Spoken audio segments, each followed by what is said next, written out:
স্বার্থপরতা, বিশ্বাসঘাতকতা এবং ধোঁকাবাজিতে ভরা এই দুনিয়াতেও জীবনে কিছু কিছু মানুষকে আপনি পেয়ে যাবেন যারা সত্যিকার অর্থে মন থেকে আপনাকে ভালোবাসে এবং শ্রদ্ধা করে, যাদের হৃদয় আপনার জন্য ভালোবাসায় টয়টুম্বর।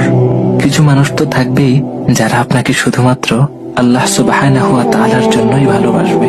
এই মানুষগুলোকে খুঁজে বের করার চেষ্টা করুন, তাদেরকে জীবনে ধরে রাখুন যে কোনো প্রকারে। মনে রাখবেন, আল্লাহর জন্যই কাউকে ভালোবাসে এমন মানুষ দুনিয়ায় সত্যিই বিরল। সেই বিরল মানুষদের দেখা পেয়ে গেলে বলুন, তুমি কি আমার বন্ধু হবে? স্বার্থপরতা, বিশ্বাসঘাতকতা এবং ধোঁকাবাজিতে ভরা এই দুনিয়াতেও জীবনে কিছু কিছু মানুষকে আপনি পেয়ে যাবেন যারা সত্যিকার অর্থে মন থেকে আপনাকে ভালোবাসে এবং শ্রদ্ধা করে, যাদের হৃদয় আপনার জন্য ভালোবাসায় টয়টুম্বর। কিছু মানুষ তো থাকবেই যারা আপনাকে শুধুমাত্র আল্লাহ সুবহানাহু ওয়া তাআলার জন্যই ভালোবাসবে। এই মানুষগুলোকে খুঁজে বের করার চেষ্টা করুন, তাদেরকে জীবনে ধরে রাখুন যে কোনো প্রকারে। মনে রাখবেন, আল্লাহর জন্যই কাউকে ভালোবাসে এমন মানুষ দুনিয়ায় সত্যিই বিরল। সেই বিরল মানুষদের দেখা পেয়ে গেলে বলুন, তুমি কি আমার বন্ধু হবে?